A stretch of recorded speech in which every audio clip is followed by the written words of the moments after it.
to A Well-Designed Business. My name is Luann Nigara, and I'm so glad you found this podcast. Together with my husband Vince and our partner Bill, we have grown our company Window Works from the ground up. So I know and I understand the challenges you face in running your interior design business. I also know that your talent alone isn't enough to ensure your success.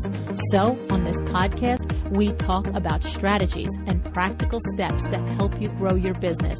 But make no mistake about it, we have our share of fun here too, mixed in with those aha moments that I love so much. This isn't fluff. Nobody has time for that. Whether you are a new interior designer or a seasoned designer, I am here to help you create and to manage the kind of interior design firm that you dream of. It's straight talk and it's action. Are you ready? Let's get started.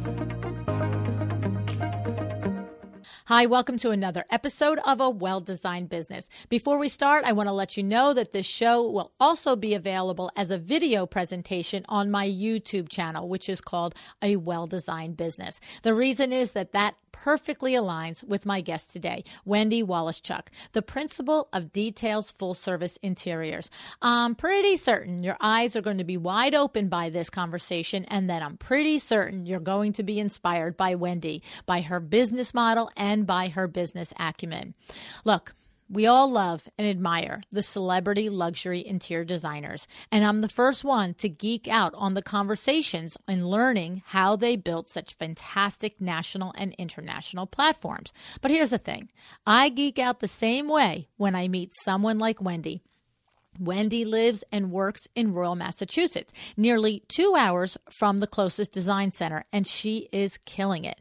Rather than fussing about a sparsely populated area to work in or fussing about the many miles that she has to travel between towns and clients to do her work or the lack of resources, Wendy has claimed her ideal client. She knows exactly who it is, and she doesn't chase shiny objects, and she doesn't waste time on ideas and pursuits that are not authentic to her base. Wendy intentionally creates marketing that attracts her client to her every day. Details Full Service Interiors specializes in designing comfortable, personalized homes for busy families who want to make the most of their family time and their resources. Wendy is known for using her no-nonsense approach, her creativity, and her attention to detail to create homes that her clients love to hang out with.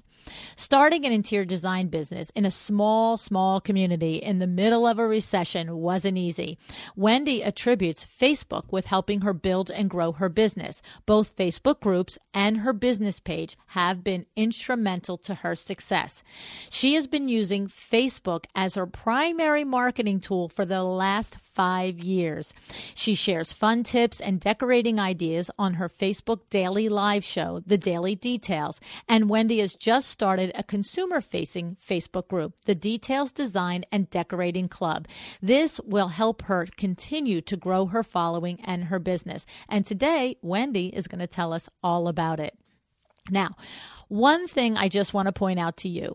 You will hear me be surprised in the interview how Wendy is an avid My Doma Studio user, which was really fabulous news. And we had a great conversation about one of the features that My Doma Studio has that I wasn't aware of. So make sure you stay tuned and you hear that.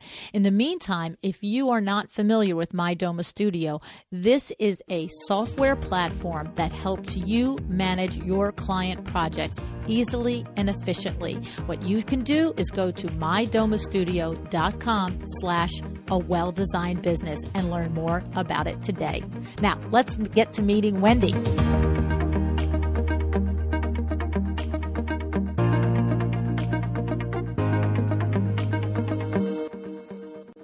Hi, Wendy. Thank you so much for joining me on A Well-Designed Business today. Hi, Luann. I'm excited to be here. Me too. I have to say, I mentioned in the introduction how we met a year ago now at Las Vegas Market. But one of the things that I wanted to start right away in the interview was asking you a question that I've been meaning to ask you.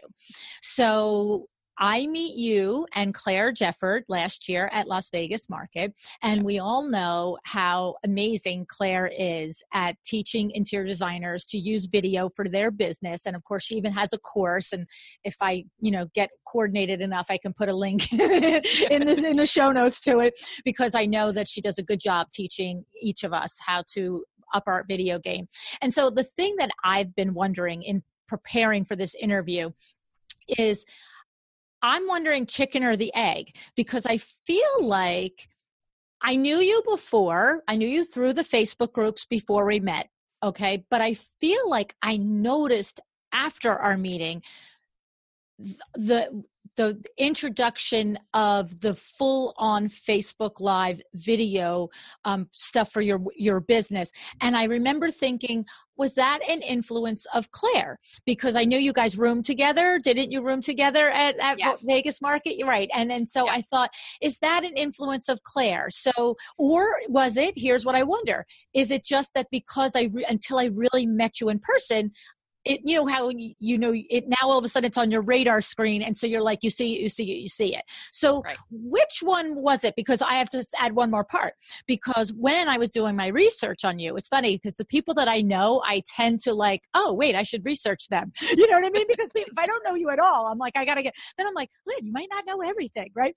And so that's when I learned that you have been using Facebook for marketing your interior design firm for 5 years. And that's the thing. I went, oh, did I just not notice it until I met you in person? So tell us a little bit about how you got into it and what you've been doing for the 5 years, and my conundrum of my chicken or the egg question. So I have been using Facebook for years, but not necessarily video consistently. I was doing a live video, but not every day. I didn't name it the daily details. I didn't do it consistently every day until really I went to market. I was inspired to amp up my business, and I said, I really need to get down to it. So I would say Claire helped me to do videos on my website, but the Facebook Live I had been doing, and I told you the story too, but Rachel Moriarty, who obviously you know, and I were in a coaching group years ago. I mean, it was probably 4 years ago. And she and I, the person running the group had said to us, you really need to do video. You really need to do video. And she and I kind of had a conversation in that group and said, ooh, I can't do video. I can't do it. We were scared. We were nervous. And I actually did a recorded video, not a live, because I was too scared to do that. And I posted it, and Rachel said to me, oh my gosh, I really need to do this. And then she kind of took off with her Facebook Lives. As you know, she did a year of lives, and I didn't do anything. I was still scared, and I was sitting there thinking, oh my gosh, I really need to do this. Wendy, get with it and just do it. So I was doing lives before market, but I wasn't doing them consistently. I hadn't named it, and going to market kind of inspired me to get with it and do it more consistently and more often. So there's many thousands of designers that are going to be either watching or listening to this and not understand the depth of what all of us that do know you and Rachel just got. Like, to think that, I mean, honestly, you and Rachel, we're talking about Rachel Moriarty of Rachel Moriarty Interiors, and also the co-leader of the podcast Design and Style podcast, and the co-leader with Dixie Willard of the Design and Style Club. Okay. Mm-hmm. And so anybody who listens to my show knows exactly who Rachel and Dixie are, because I love these women. I've talked about them. I interviewed Rachel within the first 5 or 6 months of being on the podcast. She was one of my first true fans that let me know that she liked the show and was interested. And in the beginning, I mean, that's just so, oh my goodness, thank you. Yeah, I remember that. Right. And so the point is, that's just a little backstory in case this is new information. But for all of us that know the two of you, to hear those words, that particularly you and Rachel were afraid or intimidated or scared to do Facebook Live, because you two are probably one of the 2 of 5 leaders in the design world now, as far as I'm concerned, that are killing it on Facebook Live. And so thank you. But it's, and it's just like, wait, you were afraid to do it? Like, it's so crazy. Totally. And to think that what I love about this story is because we are often, as business people, in every aspect of our life, but of course, from a standpoint of business, we're often educated or counseled or tipped off to do something that's valuable for our business. But because of what happens in here, we put it off and we don't do it. Or we just say, well, that won't work for me. That's like my pet peeve. That won't work for me. It's like, oh, okay, sweetie, your business is completely different than everybody else's and it won't work for you. But there is a big gap between hearing advice and taking action on it. And to notice and to see what you and Rachel have created with your Facebook Lives. And it's remarkable to think that it started and together. I had no idea of that story before, that you two were together. And so very cool. And tell us about the process of pushing through, because there's a lot of people now, Wendy, listening that watch your show and think, there's no way she's afraid. There's no way that was scary for her. So walk us through the moments. So when I first started doing videos on Facebook, I recorded them. I wasn't confident enough to do them live. So I recorded them and I probably did, 10 to 20 takes for a 1-minute video right. before I ever posted it. So the more takes you do, the more confident you get. And then finally I just said, just do it live. Because you know what? If it's terrible, you can delete it. You don't have to post it. Good you point. Can delete it. Good point. So I just started doing it live, and I said, I have friends that watch, and they said, your videos have changed exponentially. You have gotten, the more comfortable you are and the more conversational you are and just authentic, that's what people want. Yeah. So people can, smell a fake a mile away. You just have to be yourself, be authentic, and be you. But the thing is, I would liken it to the experience with podcasting. You're not going to, I don't feel, you tell me if you agree, I don't feel that you can practice enough to get comfortable. It's the pressure of doing it, live or even the video. Like there's the pressure of doing live is the best tool. You tell me if you agree. And even the practice videos like you described that you take after take after take, even that is more beneficial. I love when I use great English, is better than just reading it, writing it, whatever. It's because you can't arrive to that authenticity until you have done it, right? Right. Yes. The more you practice it, the less authentic the video is. And people know that, and people don't want to watch it. Think about the videos that you like to watch or the podcasts that you like to listen to. It's because those people are real and they're speaking to you, and it's not a rehearsed or a fake thing. Right. So I still get scared. I mean, before I go live, if I think about it for too long, I can totally psych myself out. Really? Yep. So I just have to put up a 5-minute warning and then just do it. Now that surprises me because you are really very skilled at it now, very engaging. I'm surprised to know that you have that moment before you go. Yep, I do. So that's a great lesson. If I think about it too much, I just get more and more nervous. So I just jump in and do it. See, I love this because, I think what happens is we keep being counseled that video is important for our businesses, but there are many designers that are sitting and going, not me, I can't do it. I'm not comfortable. And to know that you're this skilled at it and still have that, moment right before hit record, it's, yes, that's amazing. And I hope it inspires somebody to just get past it. Yes. Yep.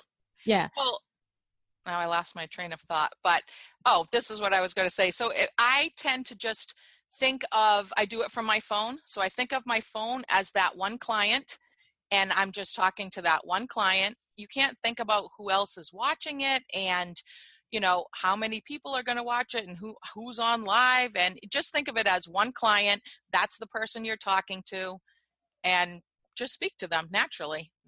That seems to be one of the top tips that you can internalize and use no matter what you do. When we write our blog posts, how many times have we been told, speak to one client? If you're writing an ebook, speak to one client.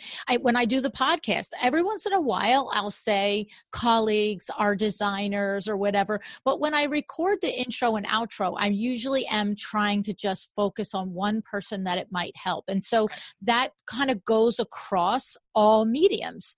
Right? Because that's how you really zero in. Very good advice, Wendy. Thank you. Yeah. So now tell us about like the content creation part of it. Are you doing the daily detail? It's the daily, it's every day now. Are you doing 5 days a week? What are you doing? 5. Yep. 5 days a week. That's what I thought. Days a week. And so tell us about your process of creating the daily details as far as preparation and content preparation. So for me, it helps me to have a theme. I write a blog post and then, well, it kind of switches. Sometimes I do the lives and then the next week's blog post is the same topic. And sometimes I do the blog and then the lives are about that. But I try to have the same theme. So I will take a blog post, post that, and then break it down into 5 bits and talk about that in the daily details. So give us an example of something. So this is new for people who might not know. Yeah, a couple of weeks ago, I did design styles and how to get certain design styles in your home. So, I did transitional, I did traditional, I'm trying to think of what they all were, beachy, modern farmhouse. So each day of the week, I spoke with simple, easy tips on how to get those styles in your house. And then that one, actually, I did, I think, 3 or 4 different blog posts. So I talked about it each day, and then it correlated with a blog post. Okay. So that just helps me. Yeah. And that's the thing. I mean, and so it is the preparation. And do you have a system where is it like every Sunday night or Monday morning you sit and you think about it, or do you have it a calendar created for the month? How far ahead and how do you prepare? I'm usually a couple weeks ahead. I have a note in my phone. Everything, my whole life is a note in my phone. So I have a note that's, blog topics. So whenever an idea comes into my head, I write it down in that note. And then Mondays, I have office Mondays where I am in my office all day on Monday. I don't schedule appointments. And that's when I, work on blog posts, work on what my topics are going to be for the daily details, paperwork, billing, all that office stuff that we have. Oh, that's good. That's nice. I like time blocking. I like that. Yeah. That's how I like to work too. Yeah. Okay. And so that's the thing. So you might be at the grocery store, you might be taking a walk and you'll get an idea and then you make a note of it. Okay. Exactly. I love it. Okay. Yep. And then, so I feel like every time I see you in a video, you look beautiful the way you look now. You look with, your hair done, your makeup done. Have I missed videos where you're just like, whatever, or do you always get ready for them? So sometimes, now that you know about my office Mondays, some Monday videos, I have a filter because honestly, I'm not doing my hair or my makeup sometimes on Mondays if I'm in the office all day. So there's a filter. You can use a filter through your Facebook camera. Really? And it puts you, I think it has like cat ears and makeup and. Oh. And so you just do a fun filter just to, and if I looked at it, would it look like those things on Instagram? It would look like a filter funny thing. Okay. So it's not okay. Oh, that's cool. And honestly, sometimes if I'm in my office all day, I will run in. I'll have a ponytail or something, but I will run in and put a little makeup on just to do the live video. Yeah. Well, and I'll tell everybody, they'll see me with my ponytail because I was telling Wendy this morning, I emailed her this morning and I was thinking, how are you not doing Wendy's interview by video? She's like the video queen. And I'm like, but you don't have your hair done. I'm like, we have to do it by video. It doesn't matter. You look great.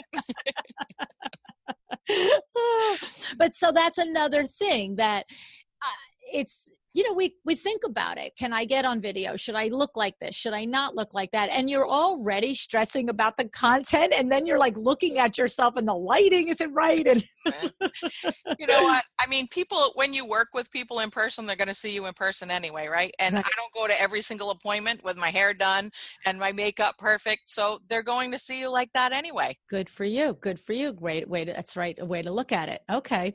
Yep. So tell us about what are some of the things that if somebody is inspired to emulate what you are doing, what are some of the things that you would say, think about this, do this, like, somebody is right now sitting right next to you and say, I want to do it too. Like, how do I start? Facebook Lives? I want to do it. And in other words, not so much the action of how to record and all that, because I can link it in the show notes. We have a whole series on Facebook Live for the technical part, but how do you do the engagement and how do you work it to your business, and how have you built your design business based on this process? So once you do your Facebook Live or any post on Facebook, it doesn't end there. You have to continue with it. You have to go in after you do live. You can edit the live. You can add captions. You can add tags. You can change the title. You can pick the picture that'll show up. I'm blocking on the word. That's right. The screenshot or whatever. Yes, that's it. Shot. And so your face is like this on the first one. Yeah. So you're not like that. Yeah, you can change that. So go in and edit the caption so that people that aren't, if they don't have their volume on, they still can get the content that you're sharing. So do that. And then you have to engage with the people afterwards. In order for Facebook to show your video or your post to people, it has to have a lot of engagement. So ask questions in your video, encourage people to comment in the video, and go in and interact with the people that are commenting. Reply to their comments with questions to encourage more interaction. Yeah. And what would you say from the time that you started doing it in earnest, the daily details, 5 days a week, mm-hmm.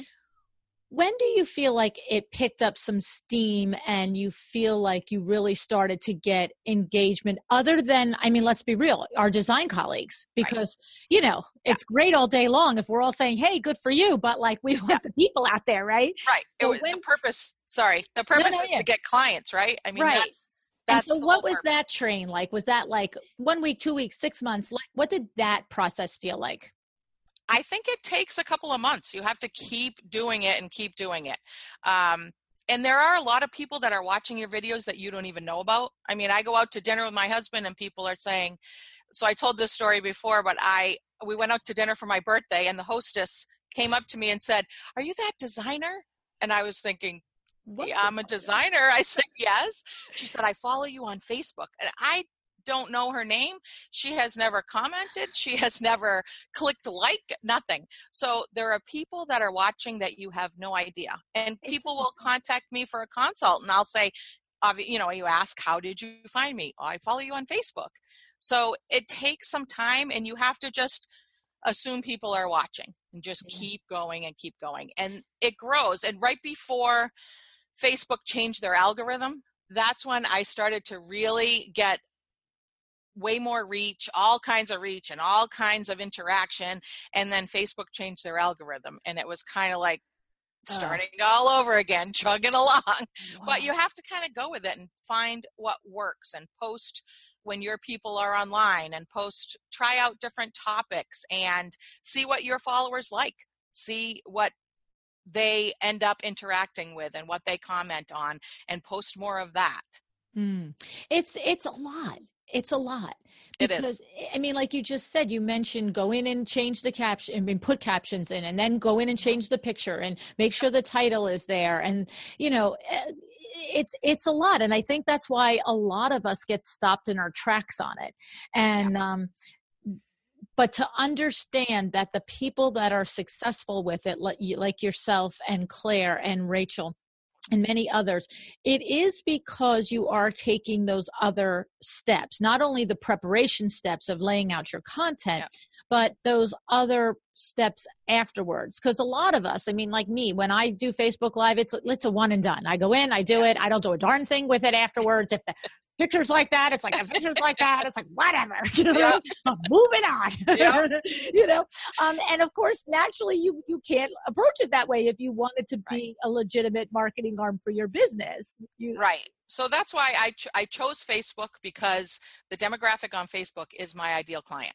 You know, women 35 to 60, that is my ideal client. If you are a designer who has a younger ideal client, then maybe you need to do Instagram, because you're right, it gets to be too much and you can't do it all. I mean, it's Twitter and Instagram and Facebook and Pinterest, and it's too much. So you need to find where your demographic is, where your ideal client is hanging out, and focus on that social media. Right. And do it well, rather than a little bit of everything not so well. Right. Mm-hmm. Never gets any legs. It never goes anywhere if you're just doing a little bit here and there. Right. So, and didn't you also have the story where were you in Home Goods or Lowe's or somebody, and somebody came up to you? Yeah, I was in Target. Okay, I was in Target with my assistant.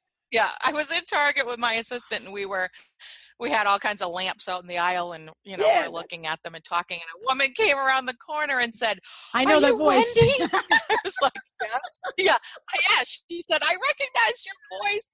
I love you." And I was like, "Oh my gosh, this is so weird."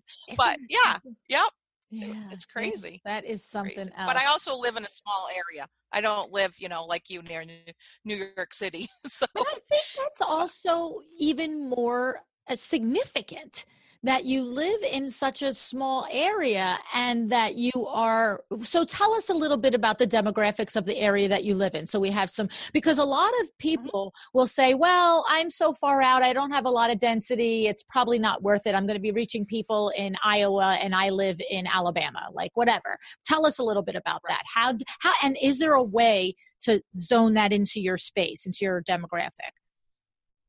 Yep. So I live in Western Massachusetts. I live in a rural community. I think that there is one other interior designer in my town. I live where people don't hire interior designers. They've never worked with an interior designer, and they worked with me. A lot of the people that I've worked with have never worked with an interior designer. So it can be done, right? So that's why in my, tagline, it says interior design for the way you live, because it's about, and I say that I work with busy families who want to make the most of their time and their resources, because that's what people in my community are looking for. Okay. So I fought it for a long time. I fought the whole niche, and that I listened to you all the time say niche is rich. And I said, oh no, I can never do that, for years. And then suddenly I was listening to you and Nancy. Nancy's great. Nancy Ganskoffer. Yep. Yep. And she said it again, and I had already heard it. I had heard it from Fred Burns and other people on your show, and I kept fighting it. And finally I just said, you know what? That's who's hiring me. So why don't I just lean into it? Lean into it. Yes. So, and it speaks to the people that are in my community. So I can design for busy families, and it's not just a high-end, interior designer. And that's just me anyway. I'm more down to earth and say it like it is. And so it kind of just became my brand, like you got to talk about too. Right. So. Well, and it's interesting too, because I love the way you came around to it, because you recognize that you're doing it anyway.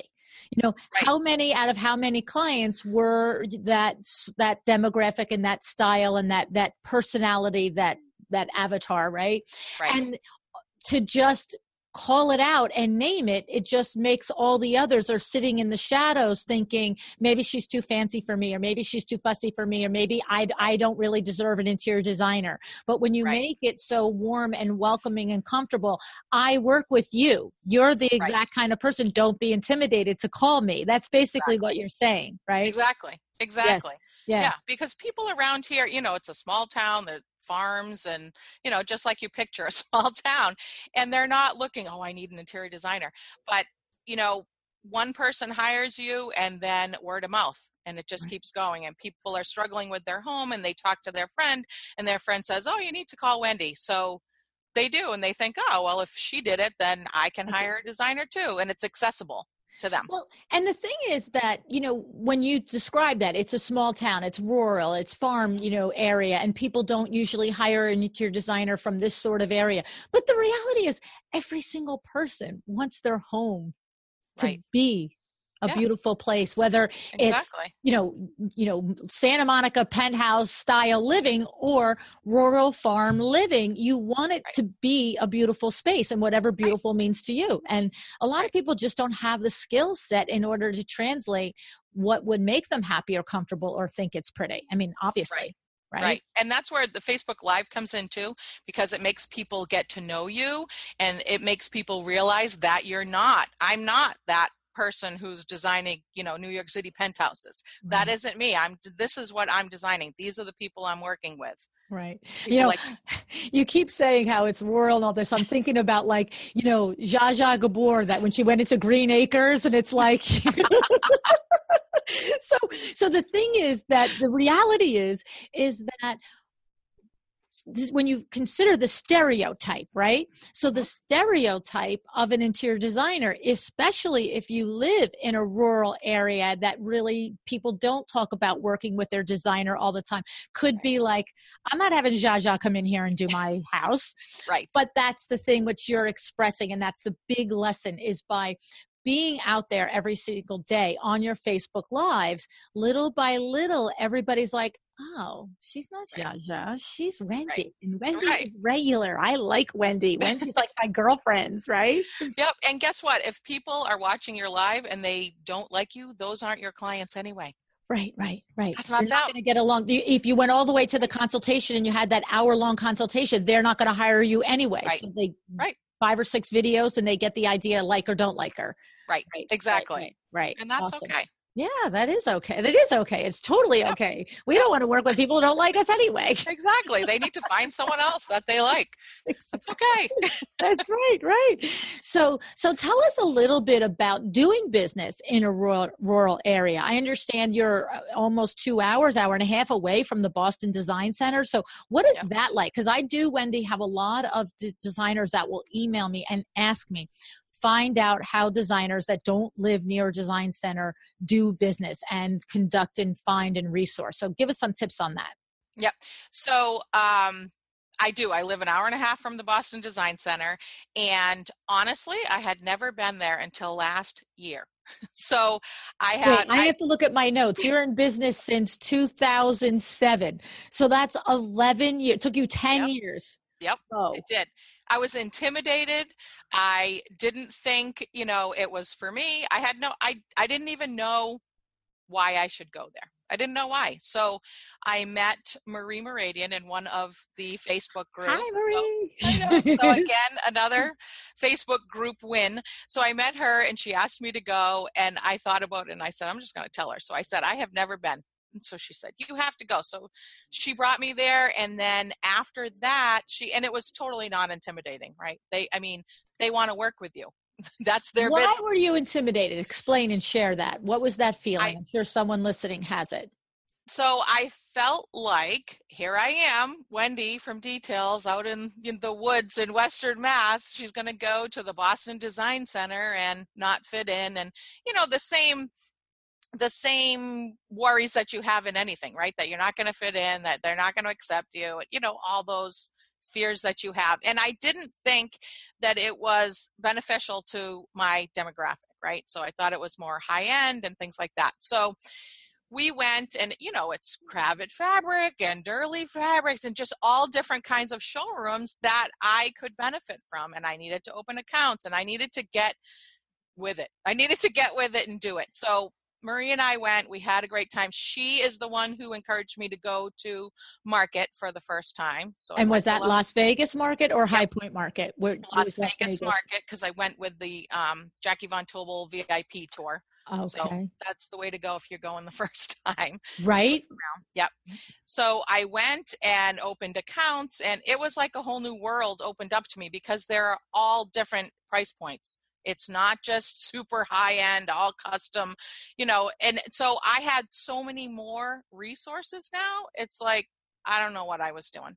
I don't know what I So was. last They year don't teach you was that. your first time at Las Vegas Market when I met you Yes. there. See, Yep. and you look like a seasoned pro to me. It would never have occurred to me that Yeah. when you were there, that it was your first time and that you had, you know what I'm saying? Yeah. So the point is that if you are a designer listening and your lane is not luxury high-end design, that there's value in the markets, that there's all different price points, and you really Absolutely. helped your own business by attending.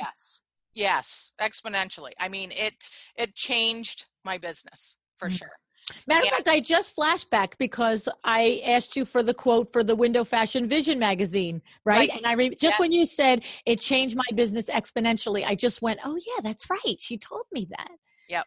So I should say this too. I have been in business for 10 years. However, first of all, I started my business in 2007, which was, how the economy was in 2007. I don't know what was happening there. I was done with design school and I was like, I'm just starting. So that's a whole other story we could talk about another time. And then I did take 3 years off in the middle of that because my daughter was sick. She needed me. She's good now, but I took 3 years off in the middle. So it was kind of like when she left for college, she's my youngest, 2013 is when I really kicked my business in earnest, said, okay, yes. I'm going to do this. So it's really only 5 years. Yeah. Yes. Yep. Okay. Yeah. So tell us about when you say change your business exponentially, because we have High Point Market that has probably just happened by the time this is airing, but we are looking forward to Las Vegas Market. If you're listening in real time, we're talking about Las Vegas Market summer 2018, and Wendy and I are going. So let's just be serious. So tell us in what way, because there is a colleague sitting there listening to this thinking it's a lot of money. It's time out of my business, and maybe it helped Wendy's business, but it probably wouldn't help mine. Tell us how and why it affected your business. So I would say 2 things. One, it changed my confidence level, and because I was more knowledgeable, I had more resources, I met with other designers, I went to panels and all of that. So you get the education and the camaraderie of other designers, and you learn from them in, going from showroom to showroom. You sit, you have a glass of wine, and the amount that you learn from other designers is huge. And there are designers of all levels. I mean, there are people that I never thought I would speak to in a million years. I sit there and have a conversation with Kelly Ellis. What? Right. What is that? Right. And by the way, Kelly Ellis would talk to any single person, any designer, right? She's just a regular gal like the rest of us. Isn't she adorable? Absolutely. Yep. Yes. Love her. And so that's one thing. The other thing is that my profitability and my profit went up. When you open trade accounts, you're buying things at a much lower price point, and then you can sell them to your clients for, and this goes back and forth with different designers, whatever percentage you want to do, that's what you can sell to your clients for. So the rest of that is your profit. So if you're buying from Pottery Barn, say, and you're only getting 10%, you're losing, say, 40% of your profit. Right. So, and it's also a way for me to sell my services to my clients, because I say to them right on my website, I share my discount with you. So you're going to get better product for a better price, and that helps offset some of the fee for hiring me. Okay. So it's another reason for people to hire me. Okay. Because before that, you were primarily using retail sources, and maybe they would have a 10%, like you said, or 5% trade discount, but you were mostly sourcing from retail areas, places. Yep. I mean, except fabrics and things like that, I was buying, at a trade discount, but furniture and things like that, yes. Yep. Yes. Okay. So that, and what happens is by going there in person, you are seeing the quality, seeing the furniture, meeting the sales rep, and understanding how the process works, as opposed to that phone call where you're trying to, it's more. And also, we also know the value of the sales rep and the company having your face and name together, meaning something. Yeah. Right. Because when there's an issue or you need some help or you need samples or things like that, it's your rep that's going to help you out. Right. And it's Yep. like, oh, that's Wendy, Right. not like this Right. name. Who is this account? Right. You got to build a relationship with your reps as well. Okay, cool. I love it. I love it a lot. Okay. And so you have, on your website, you also have done a lot of cart items, where people can go in, make a purchase and leave. So I noticed that you have several, free things that clients can download, the 25 foolproof paint colors, 15 more foolproof paint colors, which I thought was so clever. I needed more. It's like the 100 paint. I'm like, lady, all right, now I need the list from the list. Now you need a paint consult because it's not helping you. You need a paint consult. That's very nice of Mark. Here's 35 colors out of the best ones. Which is the very best? You need me. Yep. And it says that in the download. When you're done with this, call me. I love it. Yeah. So tell us about that. And then some of those are for purchase. So you have recipe for a beautiful coffee table, which is a free video, but then, you have the bedroom recipe for $149. Tell us about these different things and how they work in your business model. Yep. So the tip sheets, the free ones, are obviously ways to build my email list, because we always talk about that you need to build your email list. Those are the people that are going to get your email whenever you send it. I send it every other week, or once a month or whatever. So you need to grow that list, because if Facebook goes away tomorrow, you still need to reach your clients. So those are to grow my email list. The other ones that are for purchase are my DOMA packages, because you love my DOMA. I didn't know you were a my DOMA girl. Okay. Yep, for years. So those are, oh really? So those are my DOMA packages. They are. Yep. So it links. It's a shop page on my website, but when you click on them, it links over to my DOMA, and they're a package that people can purchase. And so in the package, it says for the bedroom recipe includes a clickable shopping list, a mood board, how to create the room, the fabulous room. I'm reading my notes, everybody. Detailed instructions, paint color selection, and access to designer questions. So tell us, when you say it's a My DOMA package, tell us exactly, is it set up on My DOMA and any designer can use it, or you've gone in and set it up, and how is it personalized to the consumer who's buying it? Walk us through that in case it's like. Yeah. So My DOMA is, you have your own page on My DOMA. So I think it's details.mydomastudio.com, and you can create packages that are for sale. So I created all of those myself. So I even have consults. So for people that want a consultation with me, they go through My DOMA, they purchase, so they pay for their consult ahead of time. And then once they pay for it, they're in and they get the questionnaire that they need to fill out ahead of time. And there's a video, which it links back to my website for my consultations video. So they get all that. They're all ready to go for the consult. And any consult is in there. Staging consults, paint consults, regular consults, they're all in there as packages. But also you can set up packages. Say you have an empty guest room and you want to furnish it, and you don't want to hire the designer, you want to do it yourself, but you have no idea what to put in there. So you can go and purchase that bedroom package, and it's everything that will go into a guest room. The bed, the nightstands, the bedding, even some draperies and whatever else, even accessories, right down to accessories. So you go in, once you pay for it, you have access to a clickable shopping list. So they click on it, all they have to do is click, order, and it all gets delivered to their door. So they're just paying me for putting the package together. Okay. So, we all know that I love My DOMA, and that I had no idea that you could do this with My DOMA. Oh my gosh. Yes. Okay. Yes. And I have to wrap my brain around it. So, So the thing is, number one, it sounds like this to me, that this has eliminated the need for you to having to set up like a SAM cart or something to your own website, home run right there, because my God, you know what I mean? Okay. So I love that and didn't even realize that. Okay. And then the other thing is, so Wendy, say I'm a consumer and I come to your website and I see this guest bedroom package.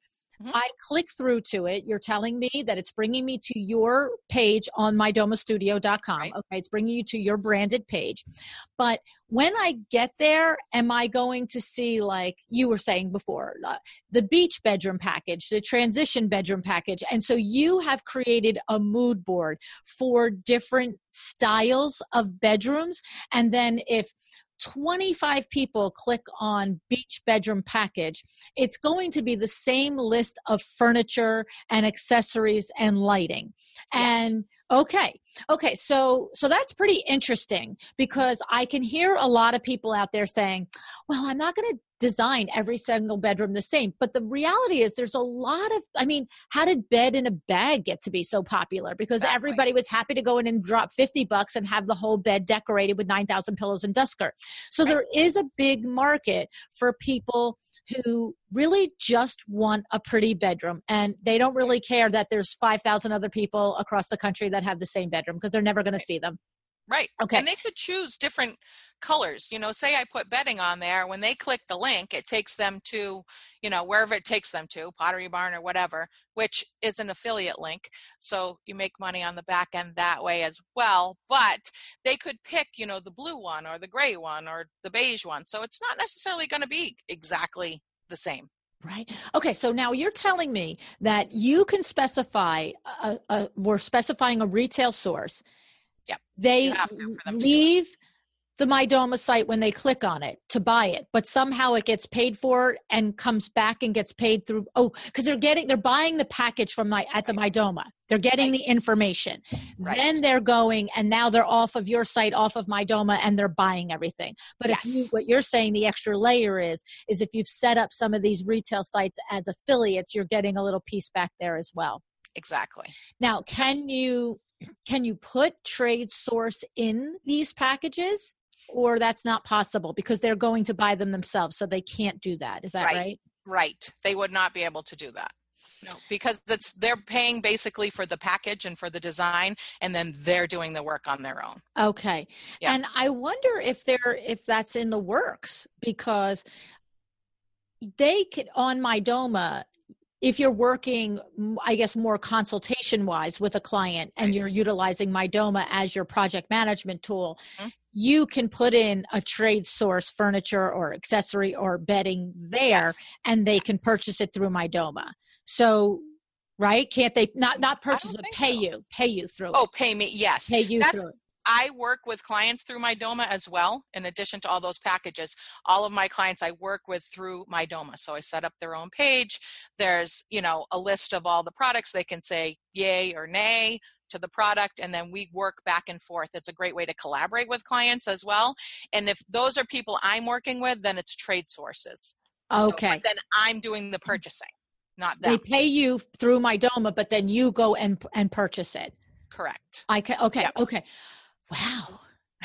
I had no idea that this was going on, and I had no idea we were going to go down this little rabbit hole, but I love it. I'm a big MyDoma fan, and Sarah Daniel, she knows that. Yeah, Sarah's awesome. Yes. Okay. So but then now tell us about the work that goes into creating those prepaid packages, because is that 1 hour, 5 hours, 3 hours, because you're putting it all together and sourcing it, right? Yep. A lot of times I end up putting those packages together when I'm sourcing for another client. Sometimes, I run into things or I see things, and then I'll throw them.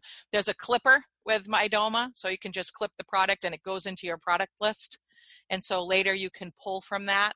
So when I see things, I kind of just clip them and put them in there. Yeah. And so I purposely do not spend hours and hours making a package, because, for $149, I'm spending an hour. That's it. I'm not, So I need more packages in there. So if you go and look at those, that's on my to-do list. It says, right. I saw coming. Yes. Yeah. But I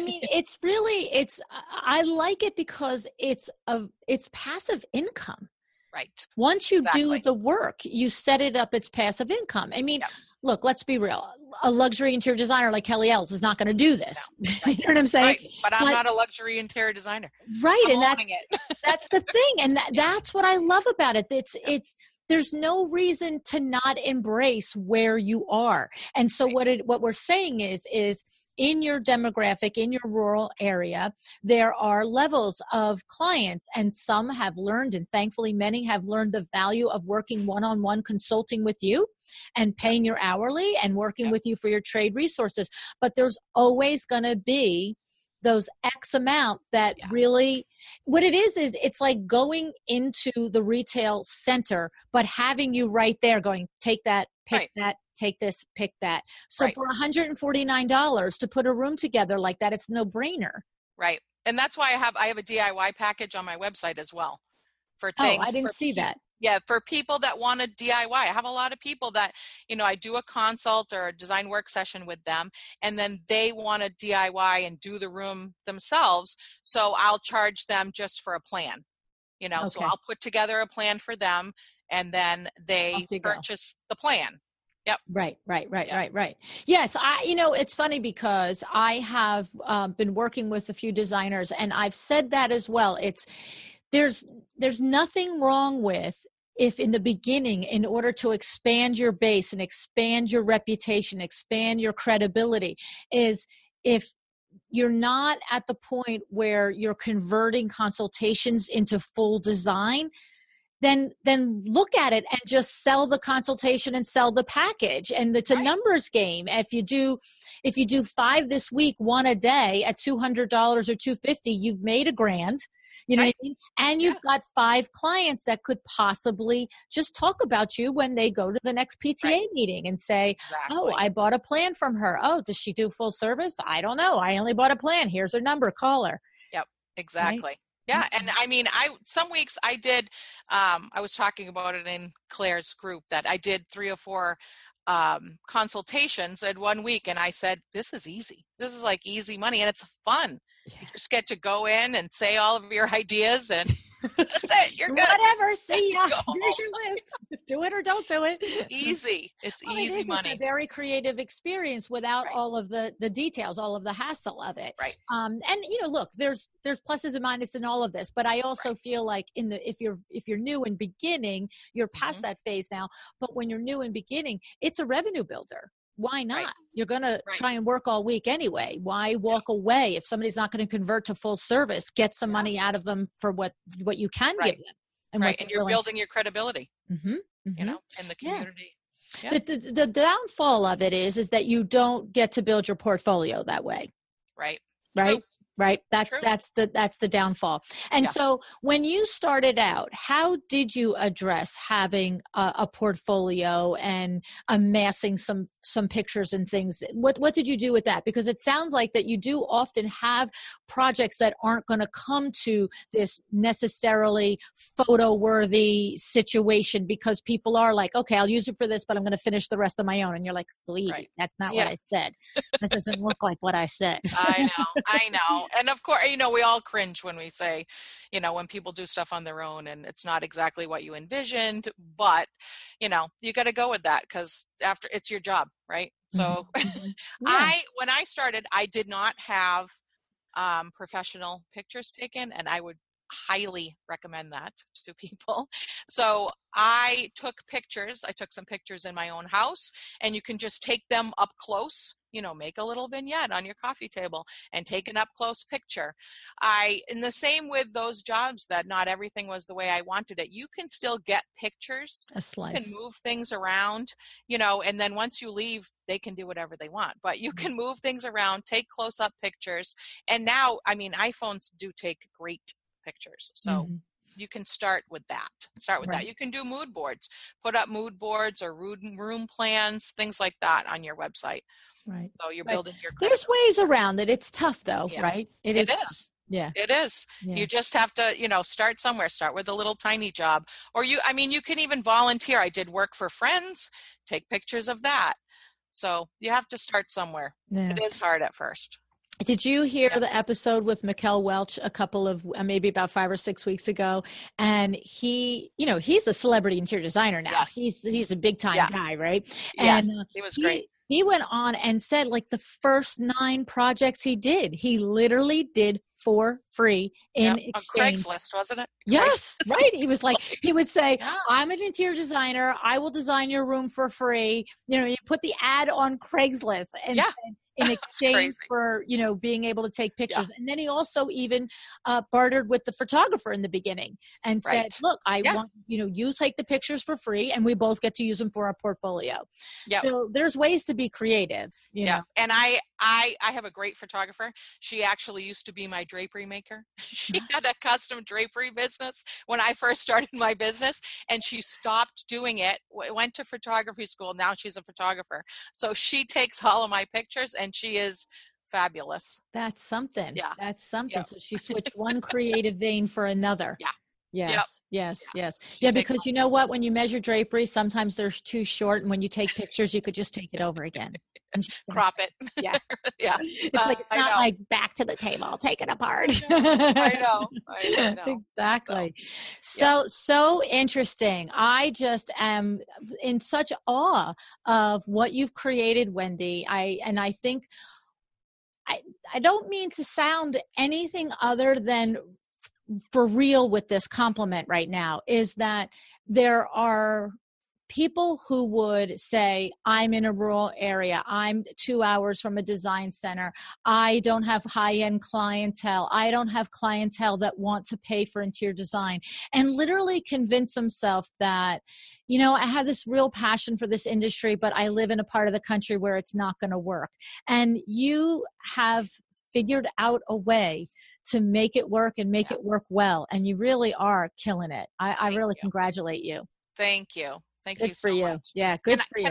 Can I say too that your podcast has been one of the things that also changed my business? I mean, really? the people on your podcast, I listen to it faithfully, because one of the things about living in a rural community is that it takes a long time to get anywhere. So I listen to your podcast in the car when I'm driving, 20 minutes to the grocery store. Yeah. And the things that I have learned from your podcast have changed my business as well. Thank you. Thank you. It's the truth. It's having conversations with people like yourself. I mean, there's somebody out there in a rural area right now that's saying, I can do this. Yes. I can do this. Wendy did it. Yep. I can do it. And I love it. I love it.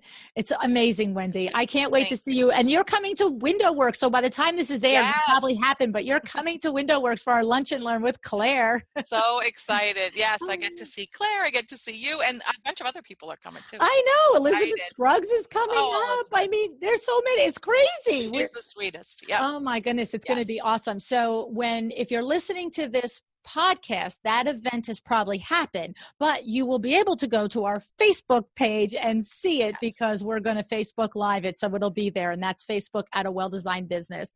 So thank you so much, Wendy. I'm looking forward to seeing you. All righty. And you're going off to the design center today, right? So you're taking a big drive with Marie. Yes. Okay. Tell Marie I said hello. I will. Thank you so much. Okay. Bye-bye. Bye.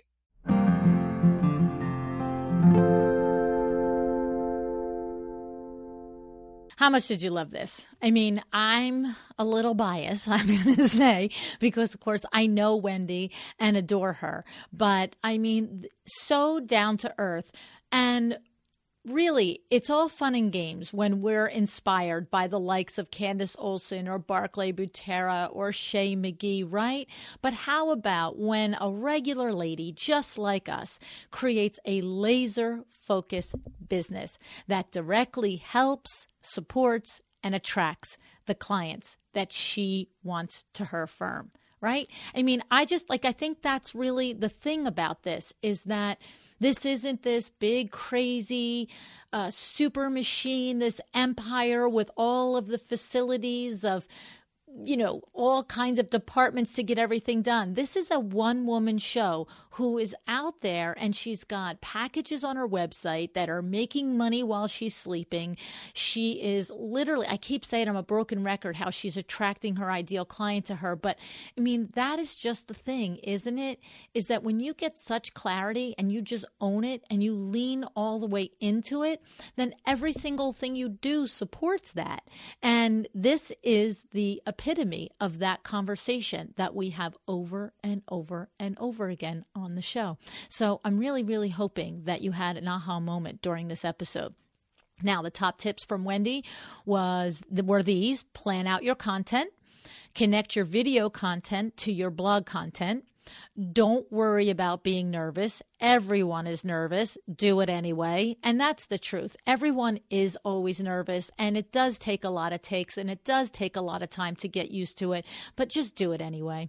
Be authentic. Talk to one client. Remember Wendy said that whenever she's feeling a little funny about it, she imagines talking to one client. It really does help. Solve a problem. That's what you want to do. Have each topic have a focus. Rambling is completely unnecessary and not fun to watch. So solve a problem, like we right back up to the top. Plan your content out, right? And know what it is that you're talking about. Keep a notebook handy or keep it in your phone, whatever you want to do, so that when you're out and about, you're with your family, you're at the design center, you're at the Target, wherever you are, you get an idea, like Wendy does. She marks it down so that she has it when she's in on Mondays and she's batching her work. All right.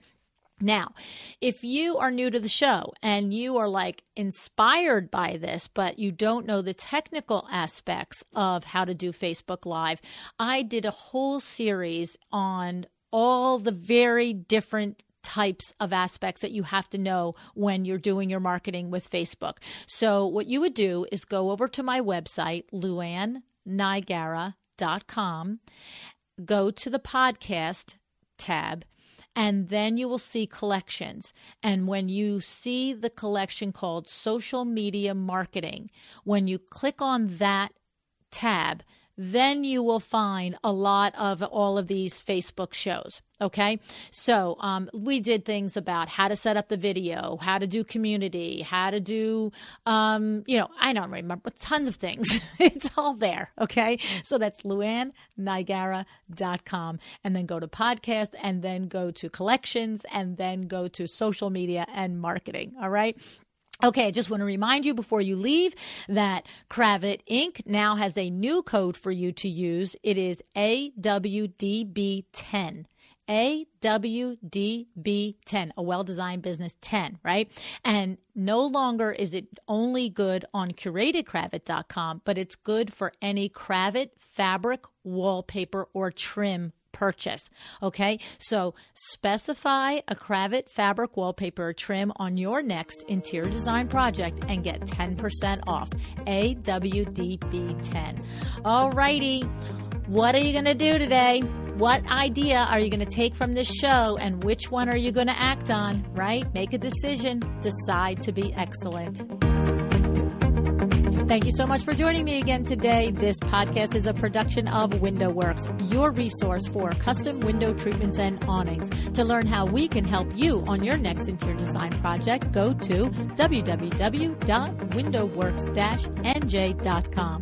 And if you're interested in working with me on your business, either through masterminds or one-on-one coaching, or you want to know how to get my book, The Making of a Well-Designed Business, or you just want to know what's going on in the podcast land and where I'm going to be, all of that is found at luannigara.com. Thank you so much. Have an excellent day.